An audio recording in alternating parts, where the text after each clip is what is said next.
very fundamental block in NLP. It is the second lecture in the 2020 NLP series. So last time we have talked about word-to-vec, right? So this is a second time dependency parsing, and next time we are going to talk about recurrent neural networks, and then more application focus such as machine translation, question answering, the transformers, the BERT, the most popular models, and as such. So right now, we are still calling for speakers. So if you are willing to lead any of these sessions, let me know, send me an email at this address. And also, we are definitely open to other topics as well. So it doesn't have to be related to NLP. So anything you want to share with the community, yeah, and then just send me an email and I can arrange that for you. And then most of the learning materials will be from the Stanford course. I think it's called Deep Learning for NLP. So all the slides, and they have even published the videos from that. So the material, the majority of the slides will be taken from this course. So what is dependency parsing? Right? To me, it is like just to parse the structure of the sentences. What is the relationship of the words in a sentence? Right? So analyzing the relationships among the words is very important to really understand the meaning. For example, over here we have one sentence, but it can be interpreted in two ways, right? So I saw a girl with a telescope. Well, it could be, I saw a girl through a telescope, right? So the telescope is kind of related to the with. The with phrase is kind of related to saw action. Or it can be, I saw a girl with a telescope, and then the with the telescope can describe the girl also, right? So you can see that by analyzing the relationships or the dependency called over here, can actually lead to different meanings of the sentences. And you just see there are many arrows over here, right? And then it did confuse me in the beginning. Like why the arrow is like always pointing that way, and it looks a little confusing to me. And then later on, I realized, well, you can just think of the arrows as a modifier, right? Say, if you focus on saw, and then you want to see, okay, which are the other words kind of modify the information regarding to saw, or what other words enrich the information regarding to saw. Right, over here, who saw, right? So I saw. So I kind of modifying saw. So there's an arrow pointing over here. And then how I saw it, right? So the with phrase kind of also enrich the saw word. Right? If you think of that way, it becomes much easier than think of it in a linguistic way, because I'm not a linguistics, and sometimes it's hard for me to analyze all the grammars. So, but if you think of it as a way to say, how to, what are the words kind of help enrich this word, and then you add arrows in between. So that's a good way to understand these arrows directions. Okay, so this is what is dependency parsing. And then why do we need dependency parsing? Especially because right now, especially when deep learning becomes popular, right? And then the end-to-end solutions kind of is a solution there. And then why we still need this fundamental block for NLP applications, it is actually the first questions that comes to my mind. And then I do some surveys, and it turns out actually I think of it as a very good way or very good priors for NLP, right? Although we can still build an end-to-end application with very complicated deep learning models, but we can definitely use this dependency parsing and also this part of speech information as priors to improve our deep learning model. Well, one popular applications of dependency parsing is for information extraction.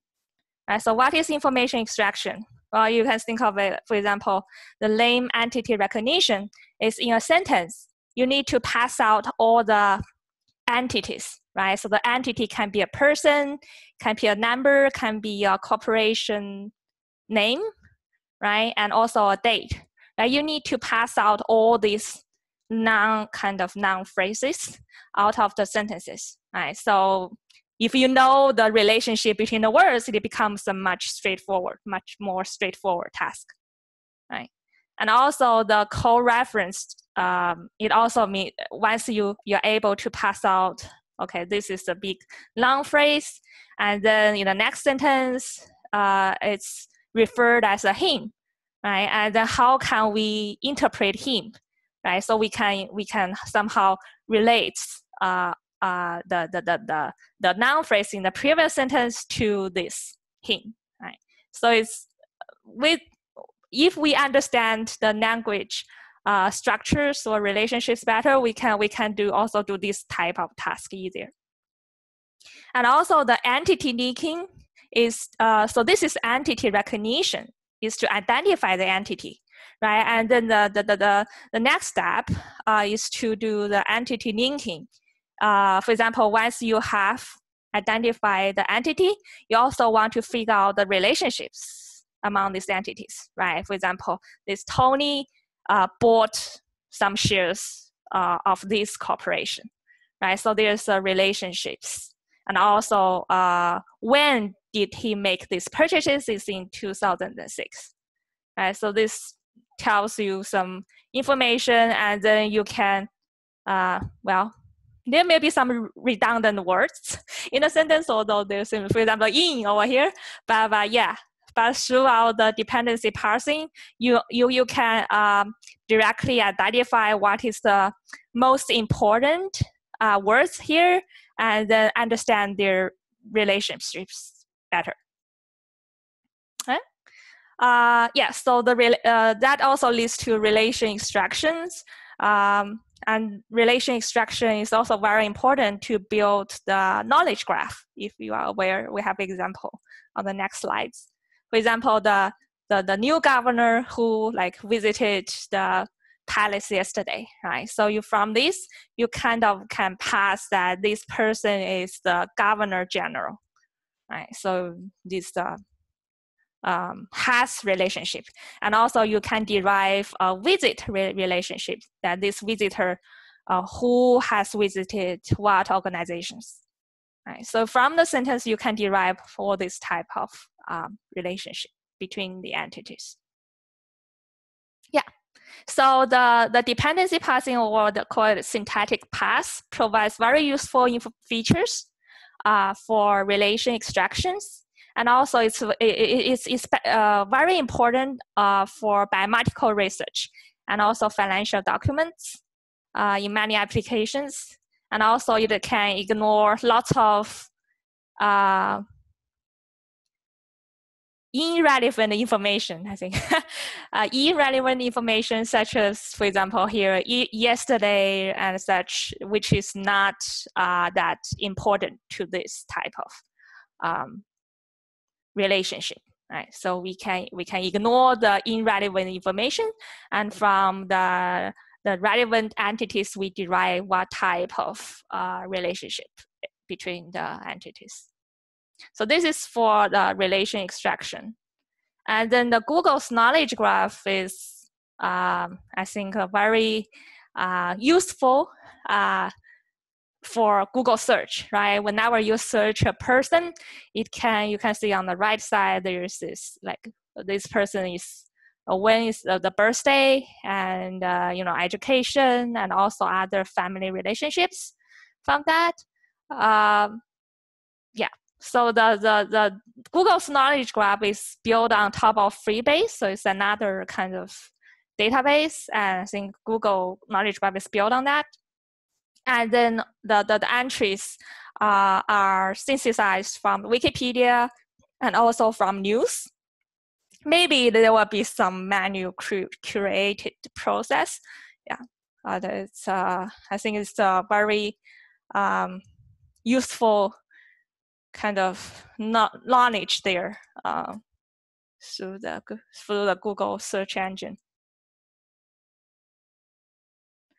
And then there's also parsing for machine translation. Right? If you think about all these sentences, if we are able to understand the structures, the relationship of words, the dependencies in the sentences, we can definitely use that information for machine translation.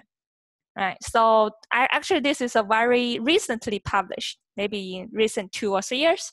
It basically is saying that like learning to parse and translate at the same time improves the machine translation. Right? So this is from their abstract. It says that by including these linguistic priors during the training, it will improve the model. Okay.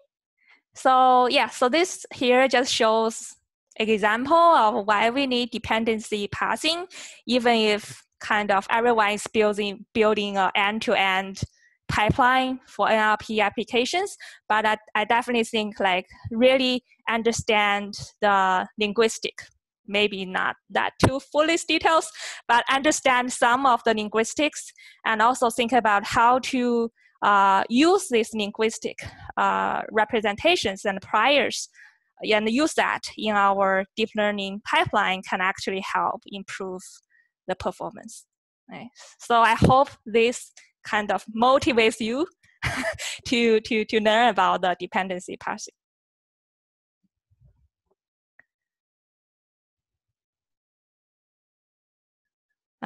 Any questions before we move on to the Stanford slides?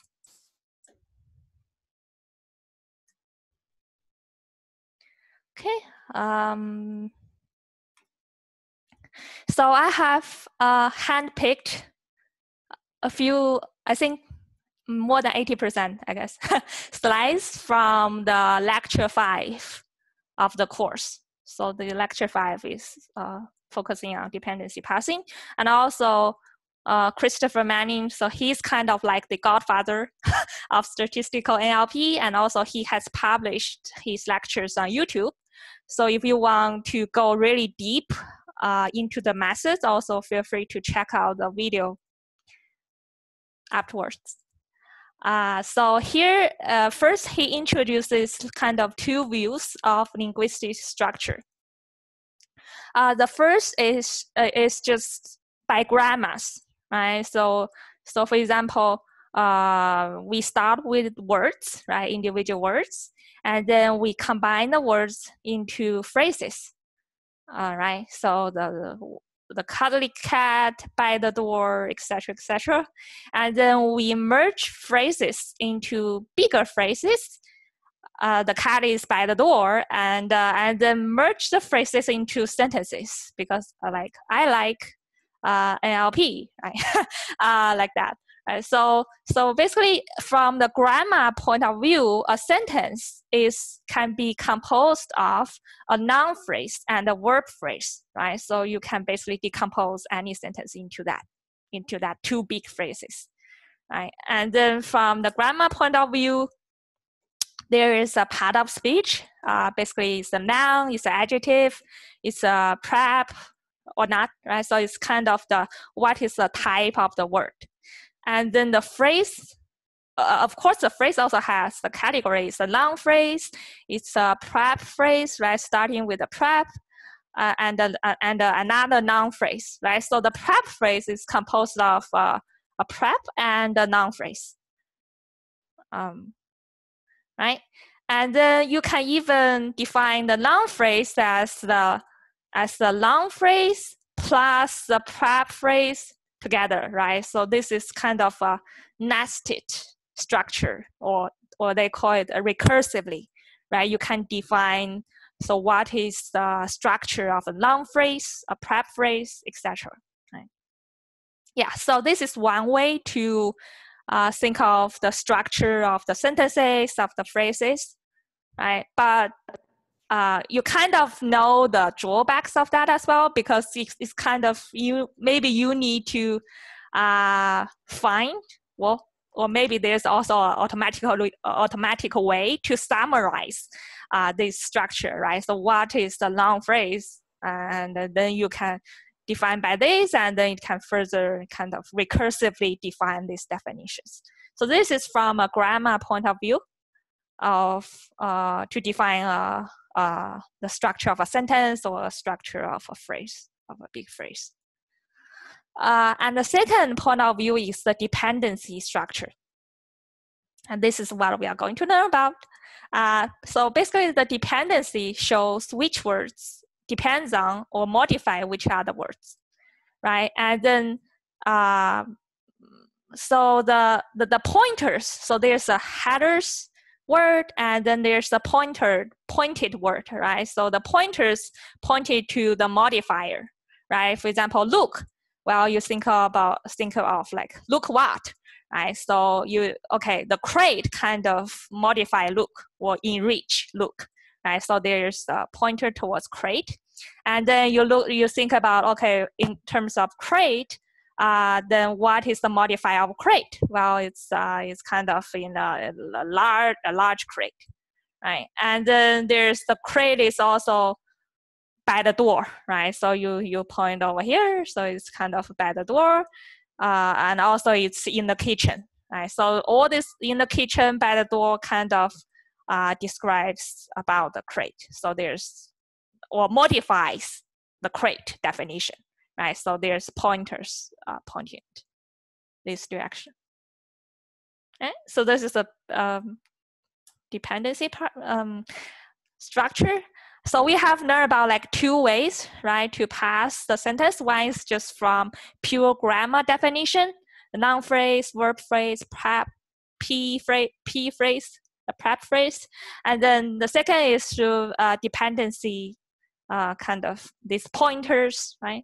And then, so why do we need sentence structure? I think I have given some applications in the beginning, and in these slides is saying that basically we need to understand the sentence structure so that we can interpret the language correctly, and also we can communicate complex ideas by composing the words or phrases into bigger units. Sometimes I also complain about I maybe write too long sentences, or I speak too long sentences, and that is not, well, that may be sometimes misinterpreted. So if we are able to to really convey the complex meanings, sometimes it has to be that way, right? So we need to put the bigger and bigger units into a really long sentence, and really to understand that we need to pass the structure. And also we need to know like what is connected to what. Yeah. So one very interesting things in this course, if you are going to watch it, there are lots of jokes in this course, because there are so many ways that you can interpret the sentence with a different meaning, right? So you can interpret the sentence in many ways, and that can lead to a joke. For example, well, this is not a joke, but just an example. For example, the cops kill man with knife. So it can be interpreted as like the kill man, so the man with the knife, or the kill with the knife, right? So there's some ambiguity over there. And then, for example, this news headline saying scientists count whales from space. Well, there's also two interpretations. It can be scientists count whales from space, really count whales. And then the from space is kind of, you can think of, there's the arrow over here, right? So the from space is to modify count, how count, right, from space. But also from space can be modified for whales. So the whales may be from space. Right? I mean, it's also from the sentence perspective. If we don't have a common language, common knowledge it's totally fine to just interpret, to understand it as a whales from space, right? I mean, it's a correct way to pass the dependency like that. But like from our common sense, well, maybe in future there will be a whale from space, who knows? But but from our current knowledge, well, it's totally not possible, right? So maybe this should be the right interpretation. And also because we are so used to use the PP, the prep phrase, like by, of, for, at. And you can cause the ambiguities because you don't know, well, this by is describing what, and this for is describing what, right? So it's related to what? It's related to the noun phrase, or it's related to the verb phrase, right? So there's so many. So here is kind of, or should be the correct passing, right? So by this royal corporation is modifying the acquisition, right? So you should have arrow over here, and then of Toronto. Well, it's not possible the acquisition of Toronto, right? So the of Toronto should be a modifier of the company, right? So there should be a arrow over here, and then the share, the like $27 a share, is modifying acquisition. Right, it's enriching the acquisition, and at its meeting is kind of modifying the approve, right? So where this approval is taking place, well, it's at its monthly meeting.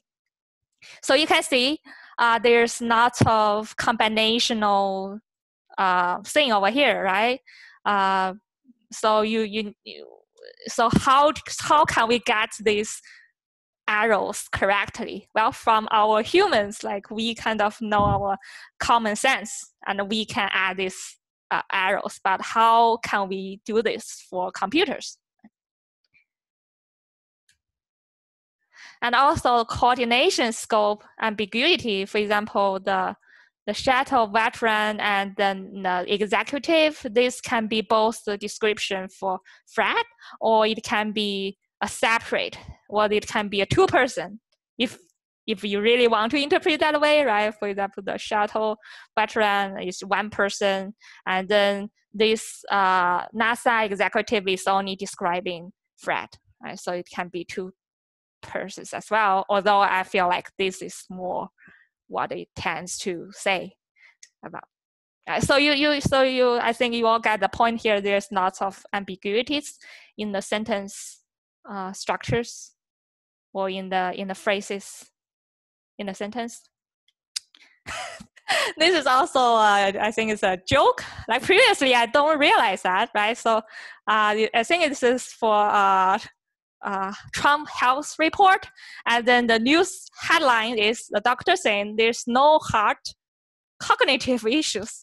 So it can be interpreted as like, okay, there's no heart or cognitive issue, right? So no is like heart and cognitive issues, so no issues, right? So, or it can be interpreted as no heart and then cognitive issues is the second like kind of parallel interpretation, in addition to no heart, kind of something like that, right? So yeah, sometimes you can get these really funny interpretations from the news headlines.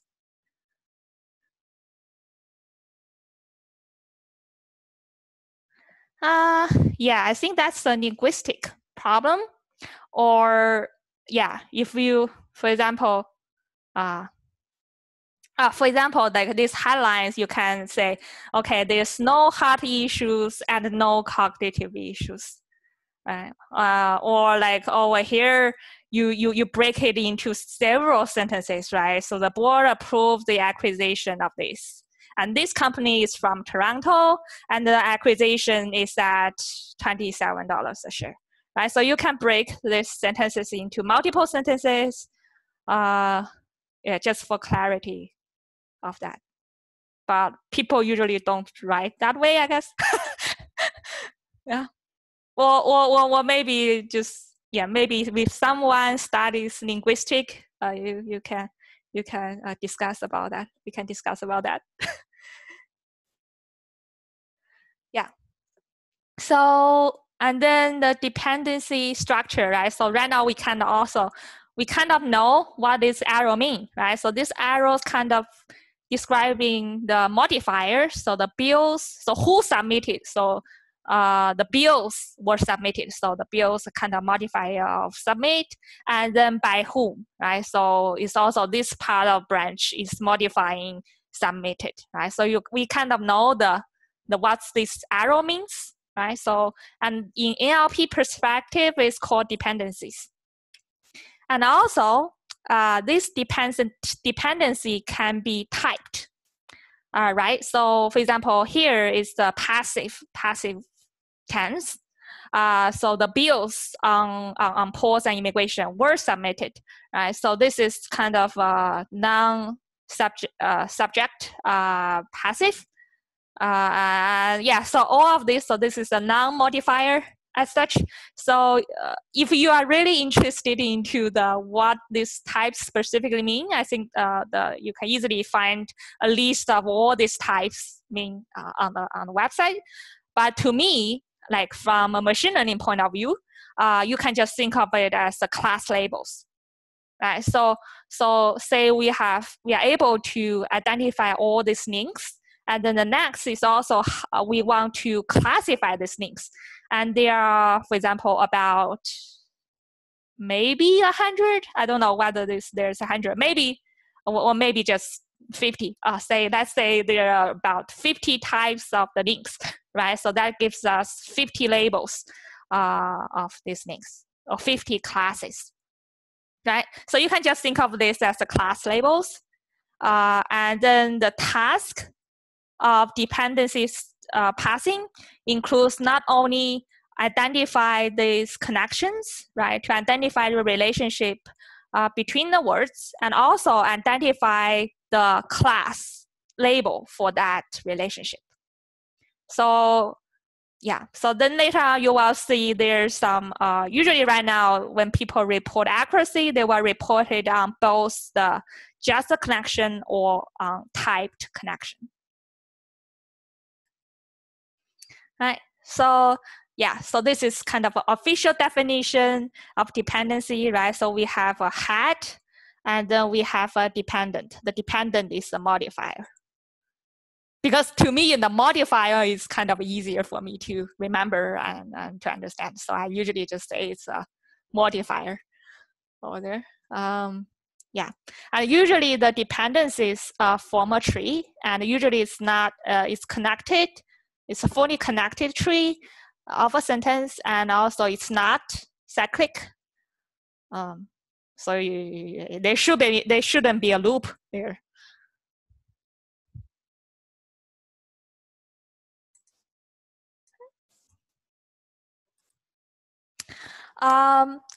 So there is actually annotated data for dependencies. It's called treebanks. You can think of each sentence is a tree, and they store the structures, the dependency relationships of the sentence of the data set, and then they store lots of trees. So they call it treebanks. Yeah, I think it's a very important work in computational linguistic, right? So I don't know how they generate it. Maybe it's generated or labeled by linguistic researchers, right? To really tell the part of speech, and also tell the connections, the modifier or the dependence of the words, and also the type of the link. I think it's really a lot of work there. Yeah. Well, to me, to us, I think from the machine learning point of view, you can think of it as label data, right? So this data tells us the what is the right connection, and also what is the class labels of each connection. Okay, so yeah, starting off, building a tree bank is a very tedious human effort, and also and also because there's a different point of view, is like building a grammar, right? So that noun phrase, verb phrase, what is the noun phrase composed of, and that. So you can also build a grammar. So grammar kind of more efficient than this labeling, annotating a tree bank, right, over there. But the tree banks give us many things, right? So it basically we can reuse the label, right? Right now, many parsers, also part of speech, like noun, verb, or adjective, that part of speech taggers is built on it, right? So basically with this annotated data, we can build many cool applications on that. It's a very valuable resource for linguistics. And also it's a very broad coverage, not just a few intuitions, right? Because I think if we define a grammar, I think it all more relies on the linguistic or expert opinion, right? But if we have lots of annotated data, we can cover more broadly and more flexible. Right. And also we can derive the frequency and distributional information. And also because we have the ground truth, right? The ground truth of connections, the ground truth of class labels, it's a good way to evaluate system.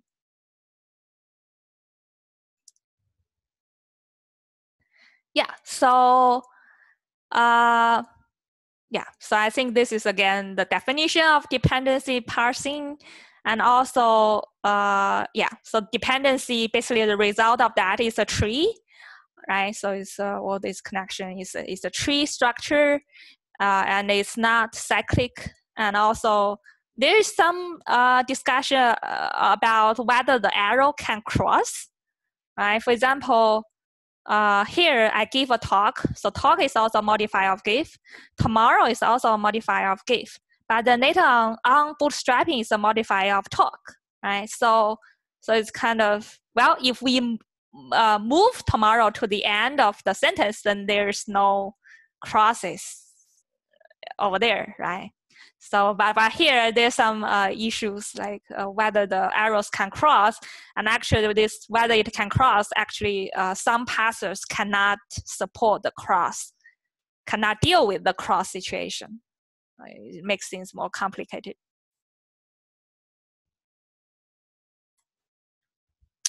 Okay, I think we have looked at lots of cool applications and also the definitions of dependency parsings, and know a little bit about from the linguistic point of view, right? So the noun phrase, verb phrase, and also the type of the dependencies as such.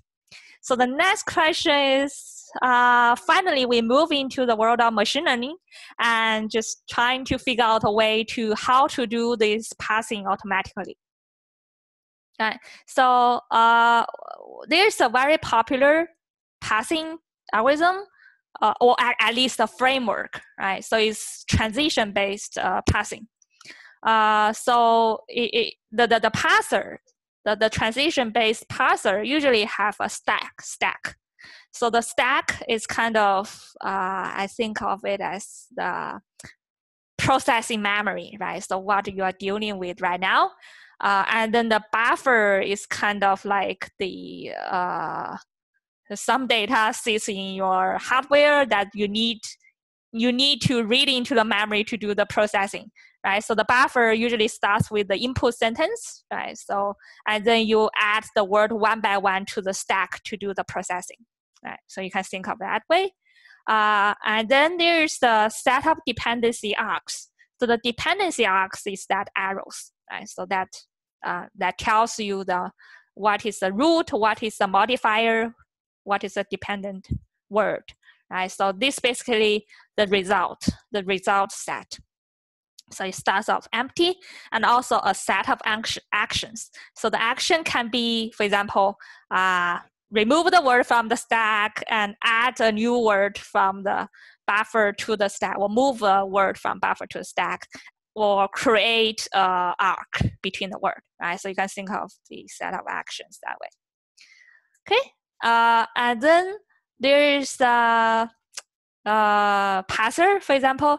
It over here, it has basically 3 actions: shift, create a left arc or create a right arc. So right now you can ignore this because I even didn't bother understand what it means because it's really hard to understand, but I think it's very easy to understand through example. For example, we want to pass I ate fish, right? So this is our stack and this is the buffer, right? So, okay, so the next action is shift. So it basically shifts the first word from the buffer to the stack. So I shifted over here. Okay, and then the next we want to take an action of shift or create a left arc. So left arc means I think is like pointed over here, and right arc is pointing to the right. Well, there's only two kind of a root and I over here, so the next action is also shift. So the 8 is shift over here into the stack.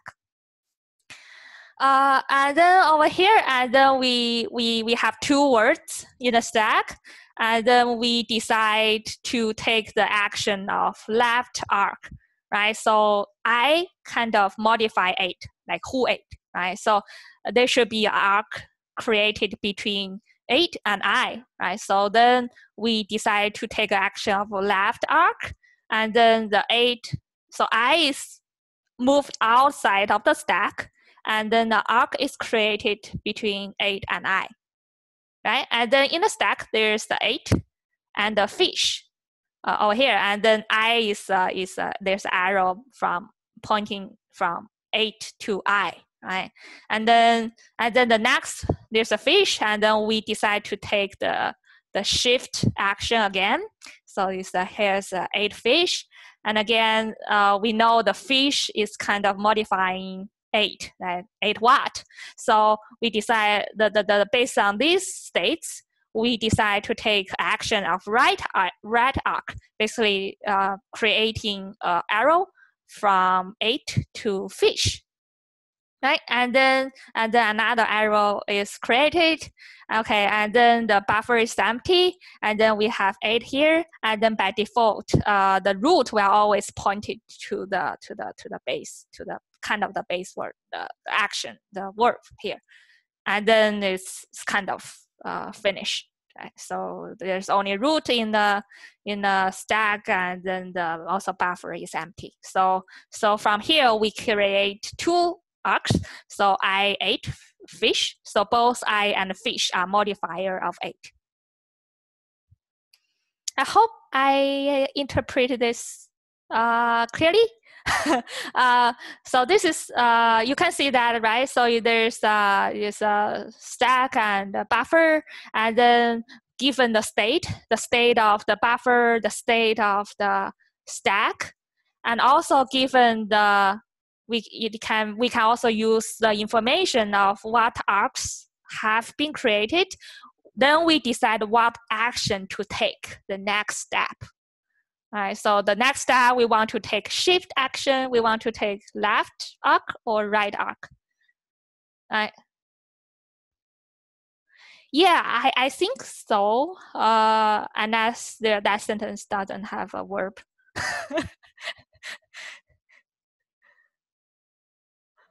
Yeah, so, and then I think you can see, you can realize, okay, what is the most important question right now to fully solve this problem?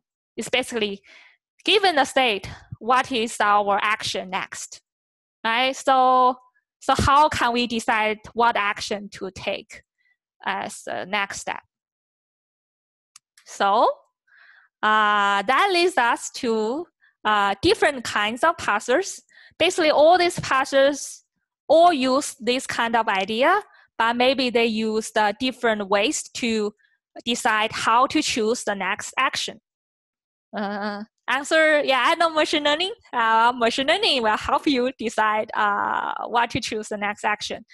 I think you can also think about it as maybe a classification task, right? So it's you can think of the action as the class labels, and then the buffer, the stack, and also the arcs created. You can think of all those information as your feature, right? So we want to match from the features to our class labels, which is action.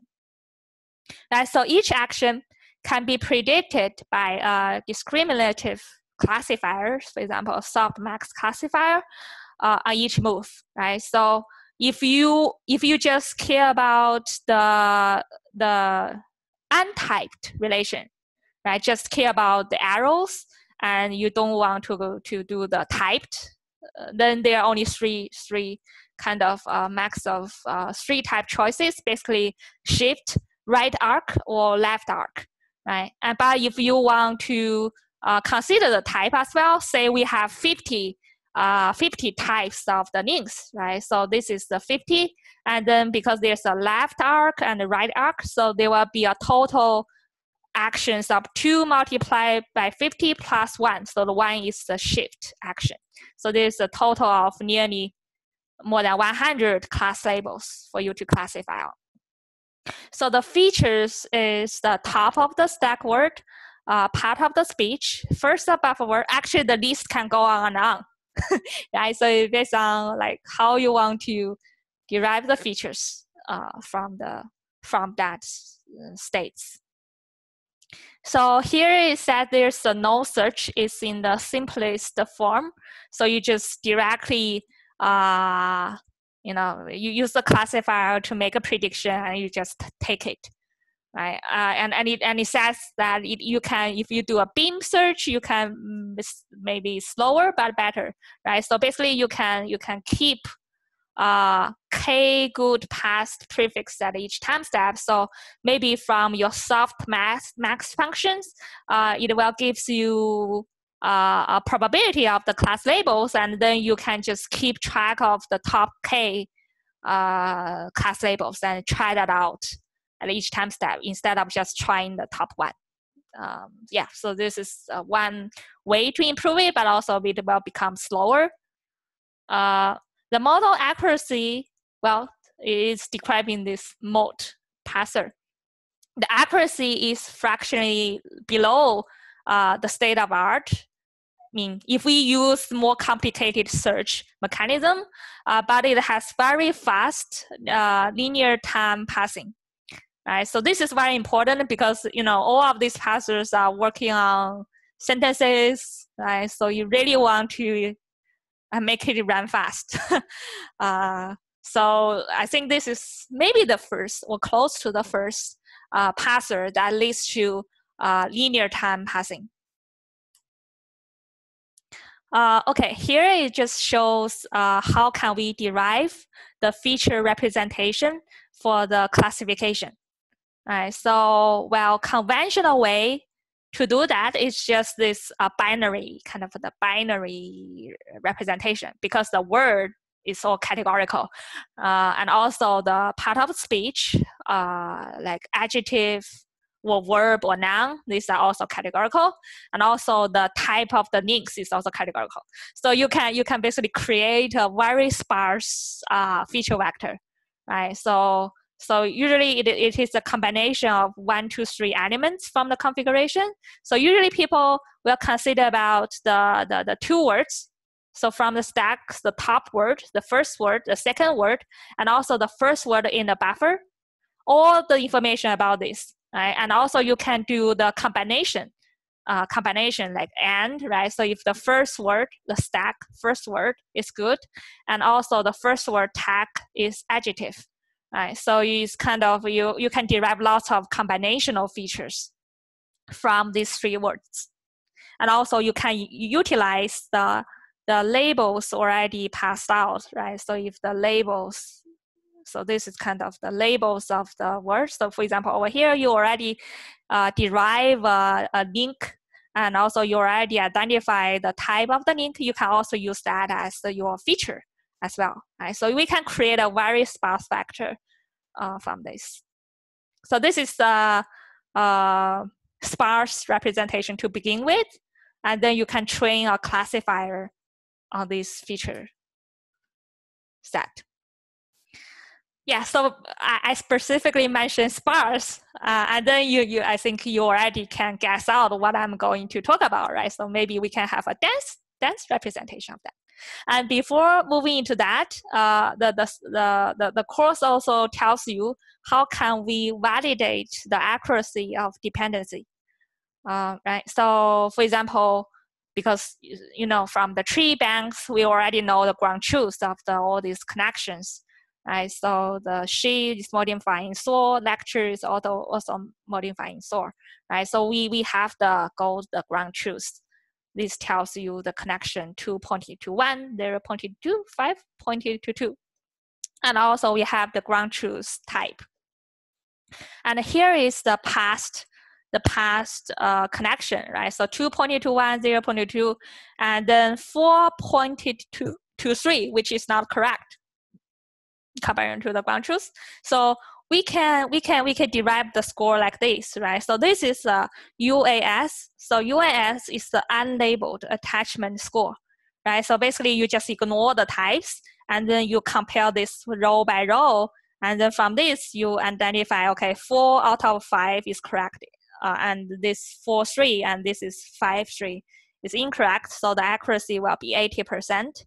And then there will be also a labeled attachment score. So label will also consider the type, right? So it also will compare the whole row, including the type.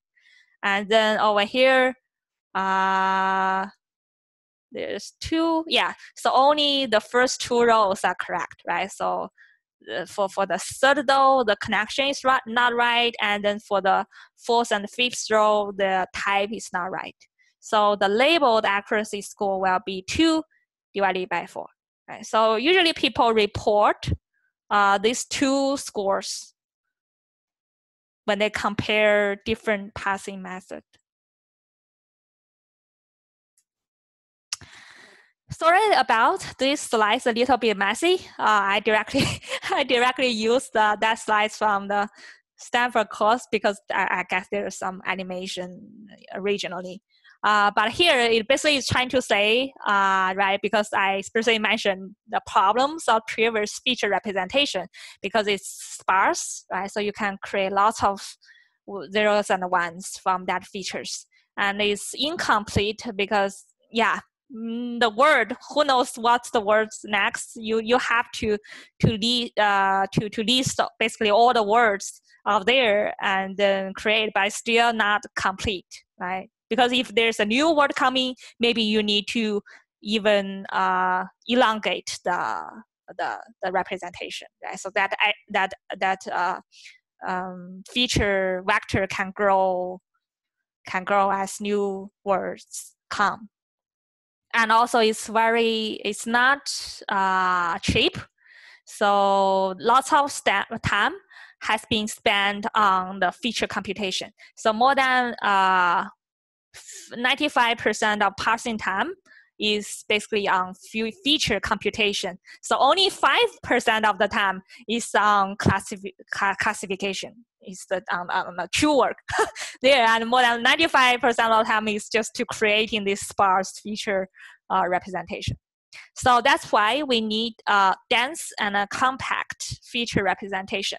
And then the neural network is a very good way to do that, right? So last time we have talked about word-to-vec. So word-to-vec give you a very dense representation for each of the word, right? And then another, I think something special about here is, well, we can still use that word-to-vec, right? So we can still use the dense representation of word.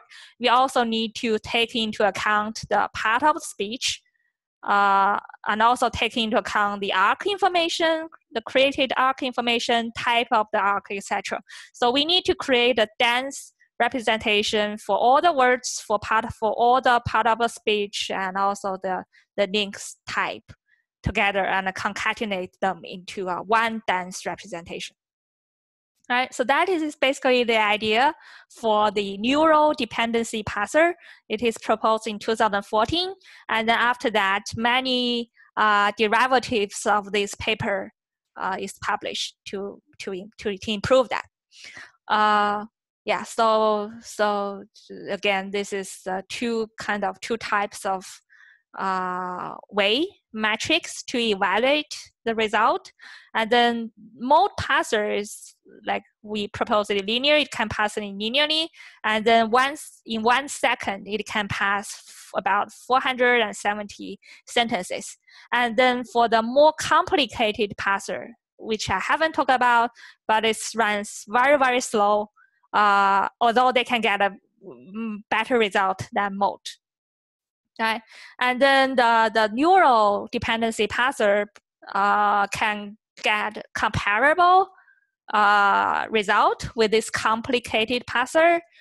Even better result when we consider the labels of the links, and it can pass so much faster. Right? So it can even faster than the MaltParser because it saves lots of time for the feature derivation. So you see the advantage of this neural dependency parser.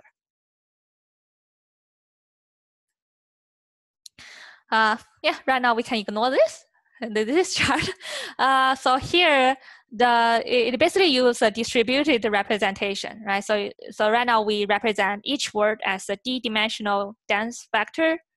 So as we have described last time, like similar words should have closed vectors, right? We can actually apply the same idea to part of speech and also dependency labels because the part of speech text and also these labels share the similarity as well, right? For example, although I don't have like the NNS, so cats should be close to cat. Right, so this type of this part of speech should have a similar representation to the singular noun, right? And also numerical modifier should be similar to adjective modifier, right? So if you think of 5 cats or cute cat, right? So the 5 and the cute or in front of cat, right? So they kind of the numerical modifier and adjective modifier also should share some similarities. So the same idea has been also applied to part of speech and dependency labels. We also want a dense representation for that instead of just use 1 or 0 sparse vector representation. Yeah. So the power from this parser actually is from the distributed representation. So this is what they create from the states, current states. So the current states include 2 words on the stack, maybe on top of the stack, and then 1 word in the first word in the buffer, right? And then so these are the words. So good, has, control. And also we include the part of speech, so adjective, verb, or noun. Right, and then dependencies. Right now, they don't have any dependencies currently. And then here is the left arc or right arc. Right, so left arc of the first word. So good. Well, the good has no arcs created yet, so it's all empty. And then, for example, we also use of the left arc of has. Right, so from the previous past result, he has becomes the left arc of has, right? So the word is he, and then the part of speech of what is part of speech? Oh, so this is the part of speech of he. So the he is maybe a noun, but I don't remember what this means, PRP. And then this is the dependency, the type of the dependency. Right, so this is the information we want to learn about. We want to derive a dense interpretation from this, right? So from the words and also from the point of part of speech, and then also the dependencies already existing or passed out dependencies, and what is the type of the dependencies. Right, so here is the input to our neural network, and from that. So you can think of you can move this to over here, right? And then there is so basically they use a very simple model to begin with, And even the professor says it's probably the simplest neural network model that ever got used in the NLP. Right, so it's basically just densely connected neural network for classification. But the trick is input, right? So it uses the words. So basically, they use the pre-trained word-to-vec model. So from the word-to-vec model, you directly look up what is the dense representation of each word, and then they automatically learn the dense representation of part of speech and also the type of the arcs, the type of the dependencies from the data. And then so the word-to-vec is fixed, but the dense representation for the part of speech and for the link type is learned through the training process.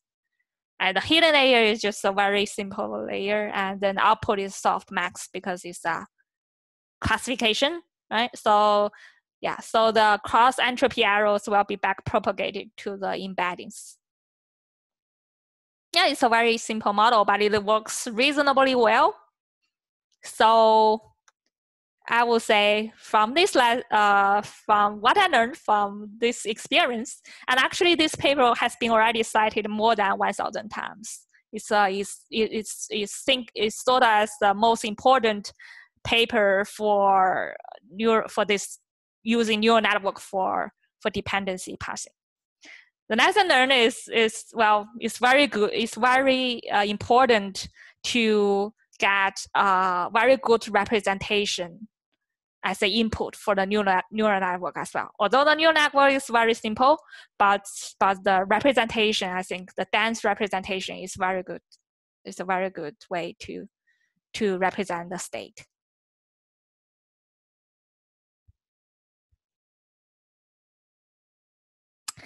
Yeah, so neural network can accurately determine the structure of the sentences and also including the types, the class labels, right? And then this paper is the first very simple, successful neural dependency parser.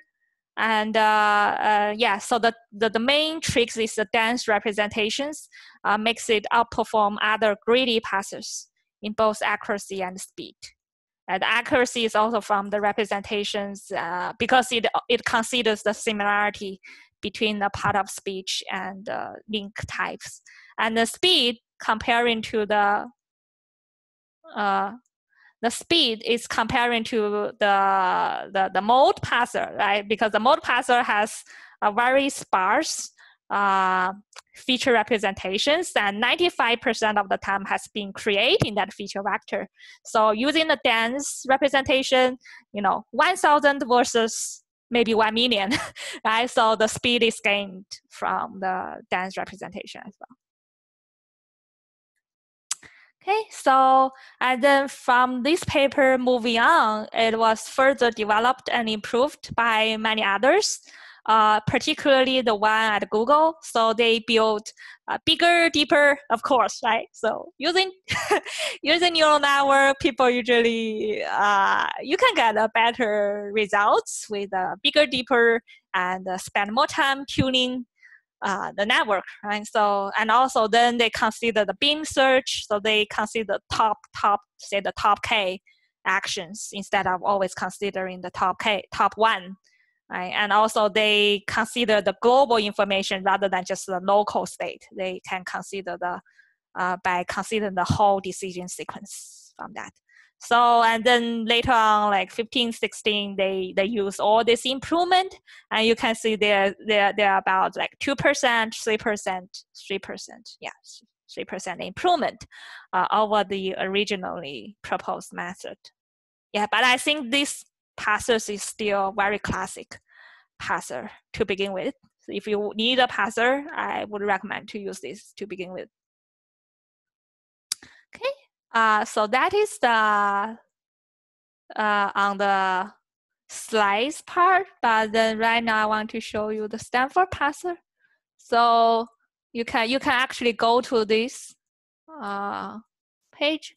So NLP, yeah. So if you search the Stanford NLP library, right? So you can also play with this online version. So you can type any sentence over here. For example, sample sentence: my dog likes eating salad and it pass. And then you can directly see what is, for example, part of speech. And then the dependencies, right? So here is the dog pointed to mine. Whose dog, right? So mine is modifying dog. And then dog is also modifying likes what, etc. Right? So this tells you that dependency links, connections. Well, this is easy because I have, okay, yeah.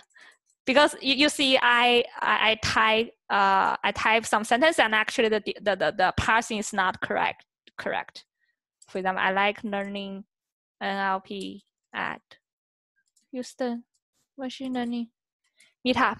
Actually, it looks very easy to us, but because there's a sequence of nouns over here, maybe that's why it's it confuses the parser, because to me it's like Houston is modifying meetup. It's a Houston meetup, right?